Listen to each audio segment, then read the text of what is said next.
Happy New Year, everyone. Welcome back. And today I have a video for you to talk about actually right now one of my favorite bags, and it's this one that you see in the screen. And this is called the Hermes Mosaique 024 bag. A little bit of background about this bag, because as you can see in the title, I titled it one of the most underrated Hermes bags. In my opinion, actually the most underrated Hermes bags ever, which is this Mosaique bag.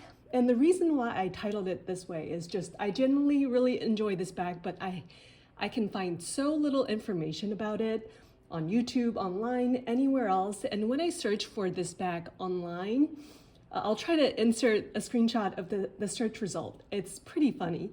So Hermes actually calls it the forgotten bag. And I was really curious as to, their explanation of why they call the bag a forgotten bag. I click into it, and of course, true to form, the page no longer exists on the Hermes website. So I can't even find any real information about the bag from Hermes directly. There's some articles online about it, but there's really not much. And so I kind of want to do an appreciation video, if you will, provide some videos about the bag in case there's people out there that's very interested in Hermes or enthusiastic about Hermes, but are maybe tired of or want to go outside of their most popular, well-known bags. So the most classic Birkins, Kellys, Picotins, those are wonderful bags, but they're also just so popular right now. They're everywhere. Everyone knows that they're Hermes. They're not as quiet as they used to be.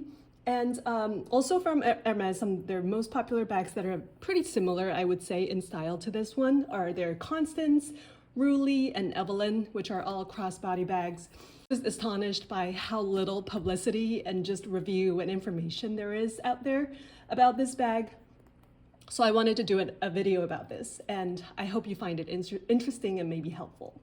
So a little bit more about this bag. The Mosaique bag comes in at least 2 leathers that I know of. I think more commonly it comes in Epsom. I don't like that leather that much. I do feel it's a little bit plasticky. And this bag, the bag that I have here, is not in Epsom, as you can probably tell. It's in the Cherv goatskin leather. So that's actually one of the reasons why I decided to purchase this bag, is because it's a slightly more rare leather, and I just like the way it looks. It's got a nice sheen. It's very, very durable. So those are the 2 types of leathers that I know that this bag comes in. And then secondly, it's the sizing. So this one is a 17, meaning it measures 17 centimeters across.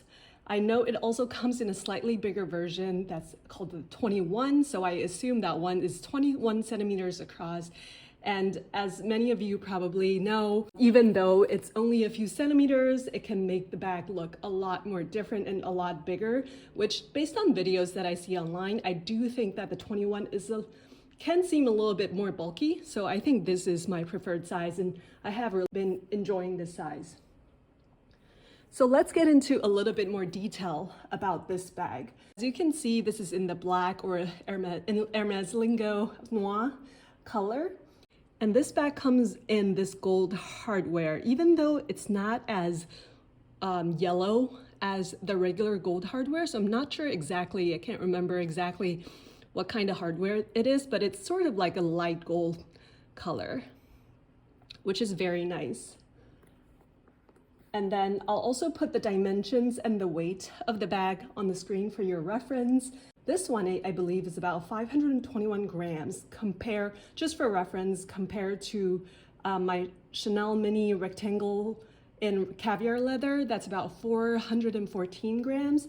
So it is a little bit heavier. It's about 25% heavier than the Chanel mini rectangle. And then as you can see, there's a couple ways to wear this bag.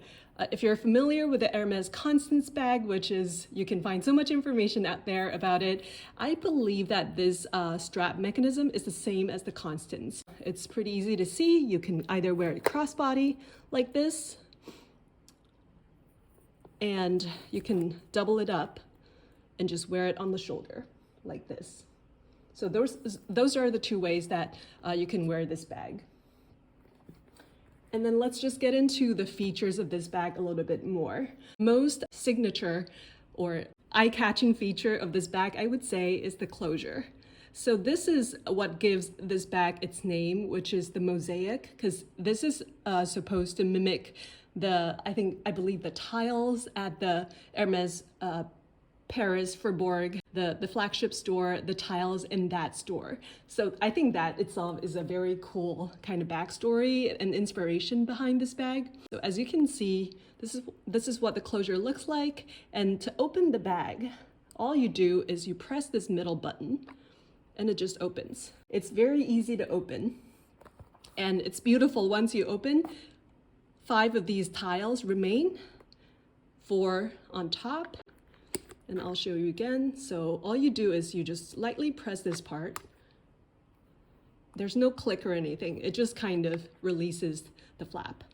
So very easy to open and close. And I would say that's just based on my understanding of the Constance bag. I know some people have a problem with the H closure. I think this alone seems like a very big advantage of this bag to the Constance to me, just the ease of the closure and as well as how beautiful it is. And then inside, there's 2 compartments and here's a back pocket just for receipts, parking lot tickets, things like that. And I usually don't carry a lot with me when I go out. And so this bag is pretty perfect for me for daily activities. Just so for a little bit of reference, my days are littered with, daycare, pickups and drop-offs, grocery shopping, walks around the block. I do dine out and, go shopping sometimes, but not very frequently at all. And so I find this bag to be very, very practical for me because all I need is usually my phone and my card holder. So as you can see, I have my card holder here. It's just a small one. I don't carry around a full wallet anymore. So it's just a thin card holder, which fits perfectly in there. And I also put my phone, I usually put my phone here. I don't have an iPhone Pro Max, so I can't speak to how well it'll fit in there, even though I think this is pretty big. I would say, if I have to guess, I would say that it would fit. But yeah, I have my iPhone 13 mini, which fits perfectly in there. After I put the phone in, I can also put a pair of sunglasses on top. Of course, you have to kind of Tetris the items a little bit, put one on top of the other to make it fit, but otherwise, the bag fits these items no problem. You can probably put a small hand sanitizer in there, a little, individually wrapped hand wipes, that kind of stuff. So it's not a big bag, but I find it sufficient for my purposes. Let's just get into the wear and tear of the bag. I've owned the bag and used it quite a bit, at least 3 to 5 times a week over the past year and about 3 months, I would say.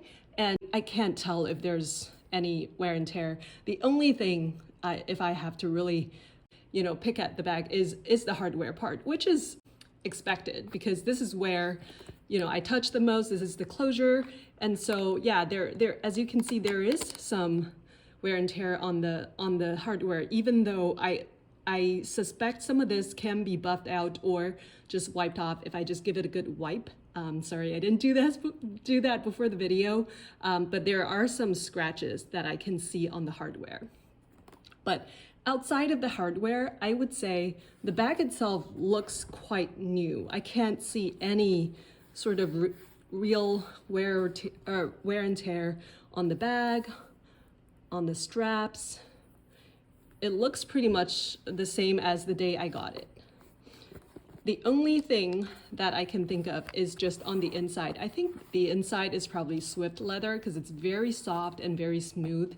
And I don't baby this bag at all. I take things in and out all the time. And so, yeah, you can see that there's a little bit of signs of use, which is absolutely normal, but nothing serious really. And so I would say it's in pretty good condition without me having to do anything special to kind of maintain the bag. I've even been caught in the rain wearing this bag a few times.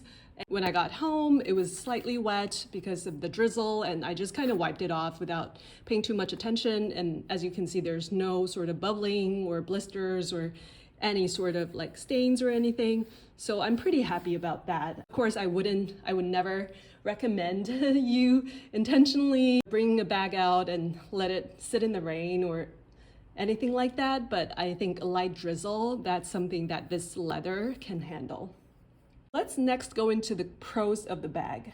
Of course, when we're talking about Hermes, we always have to just address the quality, the craftsmanship of all their bags. It's always just perfection. But in terms of this bag specifically, I have to say I have been just wowed by its sturdy construction, the construction of it. It's just really sturdy. It's really perfectly made. You know, I don't have to worry about it going out of shape or kind of getting dents or things like that. It's just a really sturdy, well-made bag. And then secondly, it just looks like a work of art to me. It's very architectural, it's very sculptural. So as you can see, there's these round edges. The sides are reinforced. If we look at the inside again, so the middle part is actually doubled up. So the bag is very structured, and maybe some people don't like that as much because that means it doesn't stretch as much, right? It's just very reinforced and a little bit rigid, but I think that's totally fine for me. And you know, the closure again is just beautiful. And I have to say, every time, like I've owned this bag and used it a lot, but every now and then I look at it when I'm not wearing it, and I just can't help but stop and admire it because of how beautiful it is. It just looks like a work of art. The way it's made, the way it looks, just beautiful. But beyond looking beautiful, of course, we have to talk about whether the bag is versatile. And I think it is very versatile. So we talked about how you can wear it on the shoulder, but also crossbody. And if you've been following me, seen my other videos, you'll know that I'm a big fan of the crossbody because it lets me be hands-free. So that's definitely, I think, why I have been using the bag a lot. But more importantly, I want to talk about the style range that this bag can accommodate. So again, going back to my lifestyle and the activities that I usually do on a day-to-day basis, it's mostly very casual. So at the beginning, I was a little worried that, oh, the bag comes with kind of a big piece of hardware in proportion to the bag, which is something that I'm not used to. I would generally prefer something with less hardware so that it can be more casual. I was worried that, you know, the gold hardware might make it more formal, but I actually find that it goes with a wide range of outfits, mostly casual or like smart casual kind of outfits. I just find that it goes with pretty much anything that I wear, which makes it really easy to use, and which is why I have been using it a lot. So yeah, definitely a big fan of this bag, and has been really a very nice complement to my wardrobe. Finally, let's get into a couple of the cons of the bag. The first thing I wanted to chat about was the strap. So as you can see, the straps are pretty thin. They're pretty thin straps, which means when there's stuff in the bag, especially given the bag is already a little heavier than I would want it to be, it gets a little heavy. So I think when the straps are thicker, it distributes the weight on your shoulder a little bit more. But when the straps are thin, it does feel a little heavier than I would want. And then second is, other than just being able to double it up and wearing it crossbody like this, the strap is not adjustable, but that's a pretty minor thing. And then thirdly, I would just say when it's worn like this on the shoulder, I find that it kind of slides down my shoulder, especially when it's not in contact with my skin. So if I'm wearing a sweater, if I'm wearing a coat, I'm not sure if it's just the shape of my shoulder, maybe they're more slanted than usual, but I find that it keeps sliding down my shoulder. I'll try to insert a video on this, but yeah, it doesn't bother me that much. I like wearing it crossbody for the most part anyway, but I do notice that when I try to wear it on my shoulder, especially when I'm wearing winter coats or thicker coats, it does kind of slide down and, you know, just kind of drops down to the crook of my arm. And then secondly, as we've already touched on, the weight of the bag is a little bit heavier than I would want. It's probably a double-edged sword, this construction. It's very sturdy, as I mentioned. It's very reinforced, but that also means that a lot of leather went into making this bag and making it heavier. And then finally, a minor con is just because of the 2 compartments, it is a little bit narrow. Like I said, sometimes I have to play a little bit of Tetris. I have to remove something to get to something else. It's not the most easily accessible bag when it comes to accessibility. And so if I have to really nitpick, that would be the thing. But like I said, I usually only put a couple of things, the very essential things in there anyway, so it doesn't bother me that much. And finally, I just wanted to share with you how I store this bag. Because of the way it's designed, it's flat on the bottom, and so it just stands on its own, no problem. I don't really need to do anything special with it. I don't need to stuff the inside. The strap does tend to flop around, I imagine, just like with the Constance. So usually when I do have time, I like to take a couple seconds to just arrange it so that it stands on its own like that. But honestly, I don't think it would hurt the leather or the strap or the bag if you don't do that and just kind of let it freestyle flop around a bit. So all in all, a very easy to store, low maintenance bag. And that's all. That's today's video. I hope you enjoyed it. Please let me know in the comments below if you have any questions. I would love to chat with you. Have a wonderful day, and I'll see you at the next one. Bye.